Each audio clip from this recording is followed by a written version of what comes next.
What is going on, YouTube? This is Alan back here with another video for you guys. I hope you're having a wonderful day because I've got something special for you guys. This is the APR Performance tune review on my 718 Cayman S. So before we dive into the details, I just got to get one thing out there. Dollar for dollar ROI, dollar for horsepower, this is the best modification that you can do to your car. Oh, one more thing before we get into it. I do have a Q&A section at the end of the video. Some of you guys have commented and had really good questions, and I think that I want to share that with all of you guys. I think that you guys would benefit from seeing it in video, and so I can show it to everybody. So I made a previous video about the topic, but it was my first YouTube video, and I feel like in that time, I've learned a lot about post-processing, video editing, and how to talk to the camera, and I feel like I can prepare a better video for you guys. This is that updated video, and some of you guys may have already seen it, but this is for all you new guys. This is a better, updated video, straight to the point. So let's get right into it. I had the tune done on my car back in July of 2021, so we're coming up on almost 2 years of having the car tuned. So that gave me a little bit of time to get accustomed, kind of get adjusted to the car and see how it feels, and now I feel really comfortable with how the car feels now. The 718 Cayman S is the 2.5 liter turbo model, and so all these numbers will be about the 2.5 liter turbo model. So from stock, the Cayman S comes with 350 horsepower and 309 foot-pounds of torque. With the APR tune, the horsepower bumps up to about 422 horsepower and the torque bumps up to 411 foot-pounds torque. Now keep in mind, guys, that I live in the United States, so these are numbers based on 93 octane gasoline. After my first video, a lot of you guys asked me if it voids the warranty, and absolutely, yes it does. And modifying your ECU from factory does void the Porsche warranty. APR has a program called APR Plus, and for another $1,000, you can have a warranty by APR that lasts for the lifetime of the original warranty. I don't have this option on my car, so really, I don't have much to talk about, and I've had this for 2 years and not a single problem. So honestly, if I were you guys, I wouldn't even worry about it. I've pushed my car a good amount and really no problems whatsoever. So I just looked on APR's website, and the price that I see is $899.96 USD as of April 22nd, 2023. But do keep in mind that that is just the upfront cost of the tune, and that you do have to go to an APR authorized dealer to go get this tune applied. You can't just load it onto your own computer and put it onto the car. So the cost of labor should be included on top of the original $900 that APR is asking for the tune. I'm sure most of you guys know that the power increase for the tune isn't the only thing that it offers. So there's a lot of many small changes that the tune does, and so let's just dive right into the deep details. First and foremost, my favorite change from the ECU flash is the auto start-stop inversion. So if you don't know what that is, auto start-stop is this weird thing where if it's on and you get to a red light and you stop, the engine shuts off. And when you get on the accelerator pedal, it turns back on.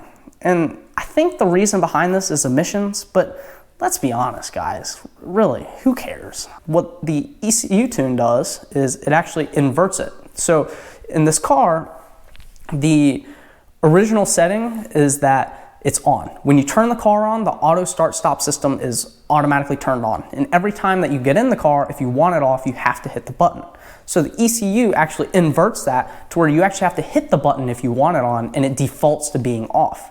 This is great because, well, every time I used to get in my car, the first thing I would do is turn off the auto start-stop. It was so annoying, I hated it, and it just can't be good for your car to just turn on and off all the time. And so really, that's the first change that I would like to mention about the APR tune. So another change seen from the ECU flash of the APR tune is the linear throttle response. And so this is more of a feeling thing, and you can go onto APR's website and you can look at the dyno chart and you can actually see that the power delivery is a lot more linear. And so this is something that you really have to be in the car to feel, but as you go down and press down on the gas pedal, you can really feel the difference in how much more linear the power delivery feels. You don't feel a turbo lag, and there's no random peak in the mids. So it's really just a consistent increase of power all throughout the RPMs, and it really just makes the car feel a lot nicer as you're pushing on it. The red line from the APR tune is also changed. So from factory, the red line of the 718 Cayman S is 7,250 RPM. With the APR tune, that increases just a little bit by 500 RPM, so red line now becomes 7,750. I think it's really cool to see the tachometer push past the physical red line on the analog gauge. The regular sport modes and the comfort modes, they still function.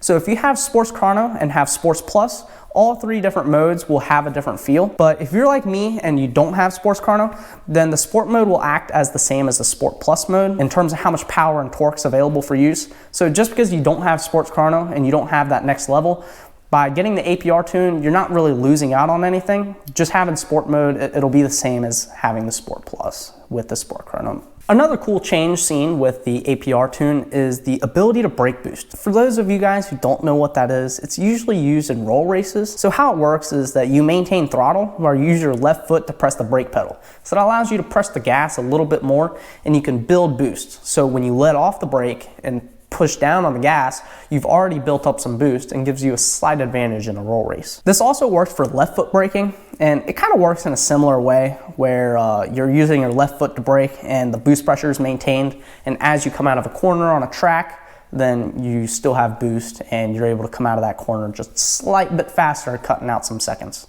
Not even seconds, half seconds. The idle RPMs have also increased slightly. I'm not exactly sure about how much RPMs, but I do notice that it's just a little bit louder at a standstill than it was from stock. The speed limiter has been removed. This car from stock can go up to 177 miles an hour. Now, it's just as far as the engine can push the car. For those of you guys who don't know, this car comes from the factory with a valved exhaust system. So the tune adjusts the opening and closing system of the programming for the valves. And so now the valves are open just a little bit more often than they used to be. The car sounds just a little bit louder. I typically keep my car in sport mode, so when in gear, the exhaust flaps actually just stay open the entire drive, unless it's in park or not moving in neutral. But even if it's in neutral, when I start rolling, the valves open back up. An interesting thing that I really didn't expect after tuning my car is my fuel economy went up. I think the car just runs more efficiently, just runs better. And so yeah, that is worth mentioning. I did see my fuel economy go up. So for those of you guys who are locked down with a wife, need a convincing point, well, just say that the tune increases fuel economy and you'll get your money back by saving money on fuel. So a great bonus point about this tune is that you don't have to physically remove the ECU to get it tuned. I know there's some ECU flashing companies that actually require you to remove the ECU, package it, send it to them, and they'll actually send it back to you flashed, and you put it back on your car yourself. So the cool thing about this tune is that it uses an OBD2 port. And so by using this, what the APR authorized dealers do is that they load it onto their computer, the tune is programmed, they connect it through the OBD2 port, and they use that to connect into the ECU without having to physically remove the thing itself. And so that saves a lot of time, labor, and just hassle. So now we're just gonna get into the quick, short little Q&A section at the end of this video. YO asked me, do you know if the tune voids the warranty? And the answer is yes, it does. But APR does provide an APR Plus program that it's their type of warranty. I don't really know much about it, so you'll have to go check it out on their website. Lamont asked me, have you kept or removed the fuse for the sound actor? I've kept it. It doesn't really bother me. I don't really know the difference because I've never tried to take it out, but that might be something that I'll do in the future. Luke Malik asked me, did you get any heat issues, as S models don't have the third radiators like GTS do? I have not had any heat issues, but I did notice that the heat levels are higher when it's not in sport mode.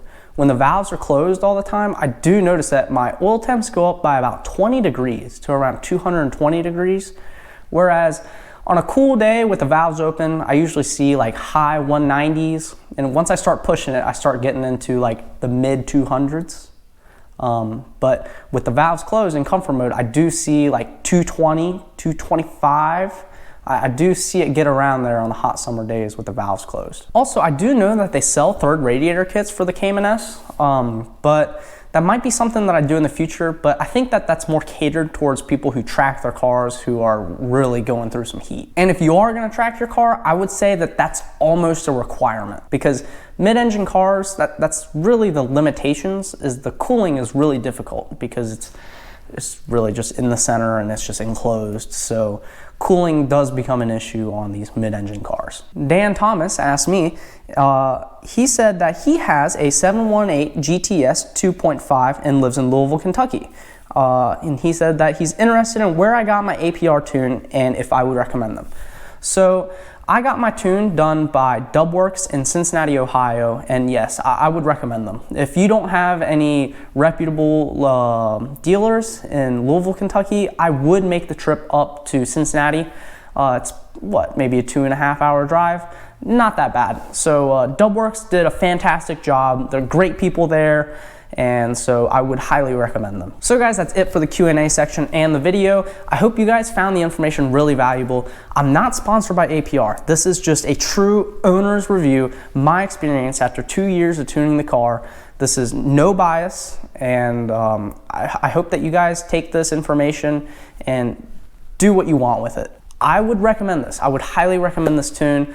I don't think that there's a modification that you can do to your car that for dollar ROI gives you that much horsepower. 70 horsepower or more, and it's a little over $1,000. So if you have a 718 Cayman S, I would highly recommend this. I'm not sponsored by APR. This is truly just an owner's review on how I feel after tuning the car. I'm not affiliated with APR, and I would still highly recommend this product to you guys if you have a 718 Cayman S. It livened the car. It just changed the car completely. I'm really pleased with it, and I would encourage you guys to do the same to your car. Now, I hope that you guys found this information valuable and helped you make a decision whether you should do the tune or not. You know, I appreciate you guys watching the video, and please hit like and subscribe so that more people can find value in this video. So yeah, guys, I hope you guys really enjoyed this, and I will see you guys next time.